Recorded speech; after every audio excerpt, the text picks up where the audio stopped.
पूरी दुनिया में कूटनीतिक भूचाल आ गया है। एक ऐसा फैसला जिसने सुपर पावर्स को भी आमने सामने खड़ा कर दिया है। अमेरिका के राष्ट्रपति डोनाल्ड ट्रंप के एक आदेश ने वेनेजुएला की सत्ता को जड़ से उखाड़ फेंका है। अमेरिकी सेना ने गुप्त और सर्जिकल ऑपरेशन को अंजाम देते हुए वेनेजुएला के राष्ट्रपति निकोलस मादुरो और उनकी पत्नी सिलिया फ्लोरेस को गिरफ्तार कर लिया। खबर है कि उन्हें काराकास से सीधे न्यूयॉर्क ले जाया गया, जहां उन पर अब अमेरिकी कानून के तहत मुकदमा चलेगा। ट्रंप प्रशासन इसे लोकतंत्र की जीत बताया है। अमेरिका का आरोप है कि मादुरो सरकार मानवाधिकारों का हनन, ड्रग तस्करी और भ्रष्टाचार में लिप्त है। ट्रंप ने साफ कर दिया है कि वेनेजुएला में अब तानाशाही नहीं चलेगी। लेकिन इस गिरफ्तारी ने दुनिया को दो धड़ों में बांट दिया है। रूस और चीन ने अमेरिका के इस कदम को आग से खेलना बताया है। उन्होंने इसे अंतर्राष्ट्रीय कानूनों का उल्लंघन और एक संप्रभु देश पर हमला करार दिया है। इसके अलावा कई और देशों ने अमेरिका के कदम को गलत ठहराया है। रूस चीन ने की अमेरिका की आलोचना।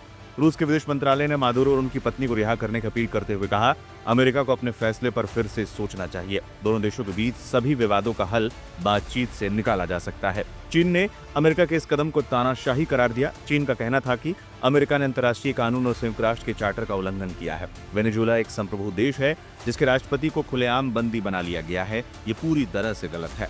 वहीं उत्तर कोरिया के supreme leader Kim Jong Un ने सीधे अमेरिका को धमकी दी है। उन्होंने वेनेजुएला के राष्ट्रपति मादुरो को अपना दोस्त बताया। किम जोंग उन ने अमेरिका को चेतावनी देते हुए कहा, यह दमनकारी कदम वैश्विक टकराव को जन्म दे सकता है। वेनेजुएला के राष्ट्रपति को तुरंत रिहा किया जाना चाहिए, नहीं तो इसके गंभीर अंतर्राष्ट्रीय परिणाम होंगे। इटली के प्रधानमंत्री जियोर्जिया मेलोनी ने ट्रंप की इस कदम पर मिलीजुली प्रतिक्रिया दी। उन्होंने एक्स पर पोस्ट शेयर करते हुए लिखा, वेनेजुएला में जो कुछ भी हो रहा है उस पर मैंने बारीकी से नजर रखी हुई है। इटली ने अंतर्राष्ट्रीय साझेदारों के साथ मिलकर कभी मादुरो की चुनावी जीत को मान्यता नहीं दी। हमने मादुरो के बुरे कामों की हमेशा निंदा की है, मगर हमारा मानना है कि इसे खत्म करने के लिए सैन्य कार्रवाई करना सही रास्ता नहीं है। ब्राजील के राष्ट्रपति लूला दी सिल्वा ने अमेरिका के इस कदम को गलत ठहराया। उनका कहना था कि ये वेनेजुएला की संप्रभुता पर गहरा आघात है। साथ ही उन्होंने दोनों देशों के बीच मध्यस्थता का भी प्रस्ताव दिया है।